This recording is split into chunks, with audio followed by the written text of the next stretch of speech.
Welcome back, ladies and gentlemen. Joe Fiduccia here with you, a certified training professional in Microsoft, continuing to share my legacy of 13 years of experience in the industry. Today we're going to focus a little bit on Sparklines in Microsoft Excel 2010, and Sparklines are a phenomenal way of seeing trends of your data. You want to think of Sparklines like a small chart or a graph. The only difference between these and a graph, for example, is these are smaller, they don't have as many options, they fit inside of a cell, and they show you a trend very quickly. So let's take a look at how Sparklines work in Microsoft Excel. In today's example, what I'd like to do is take a look at some numbers. Now, each line of numbers you see here represents an individual location.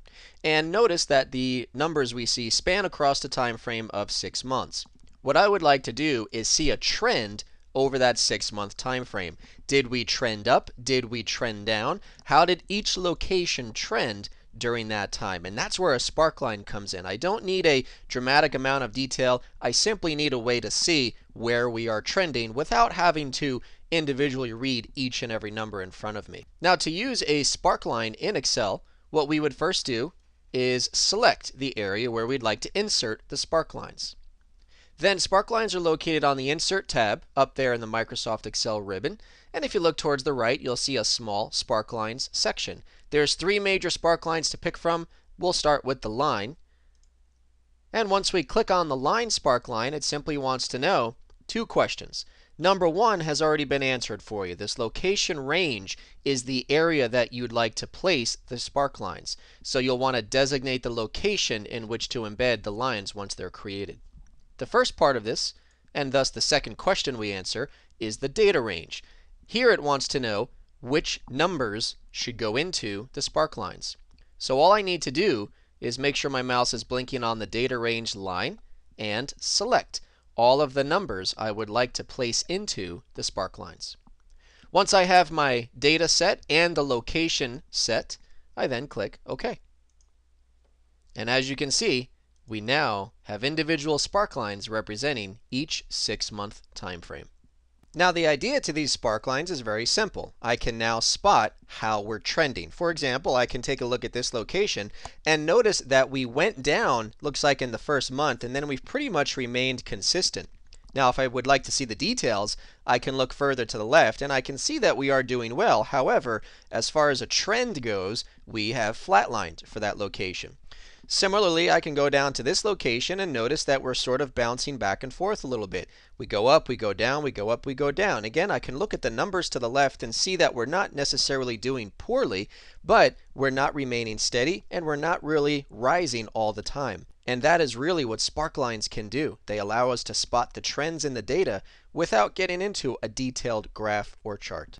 Now, anytime we would like to modify an existing sparkline, we would do so up there in the ribbon. First thing we have to do, this is a contextual tab, so we have to physically click on one of the sparklines. Once we do so, we'll see an extra tab appear up there at the top called Design. And this Design tab will contain all of the tools we'd need to change the style of it, or if you look further to the left, change the type of sparkline.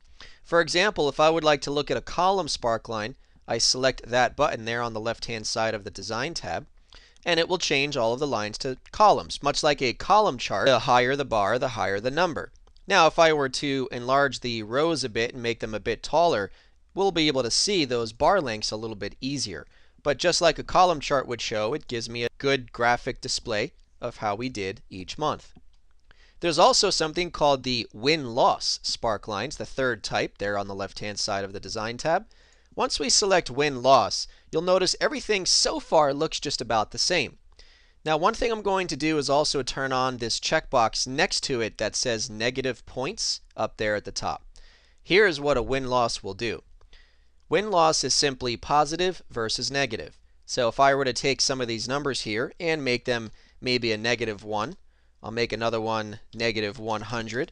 I'll make another one -1000. It does not matter exactly what the value is, but notice what's happening to the right in those sparklines.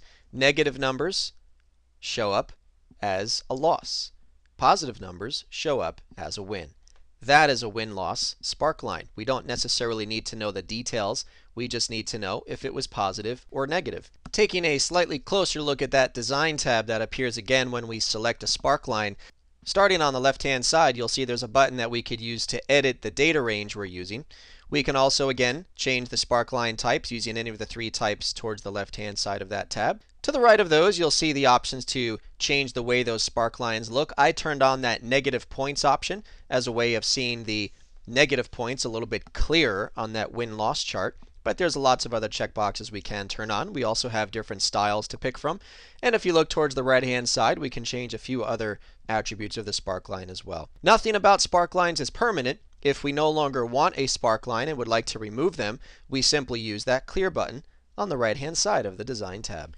In summary, ladies and gentlemen, sparklines are a great way of showing trends in your data. Now, they are somewhat limited. There isn't too much more we can do with them. So if you do need a lot of detail behind your graph, consider using Excel's charting feature. Sparklines are a nice alternative though because they're simple. They can be placed right inside the cell directly next to your numbers, and they can easily show you a trend without much work involved.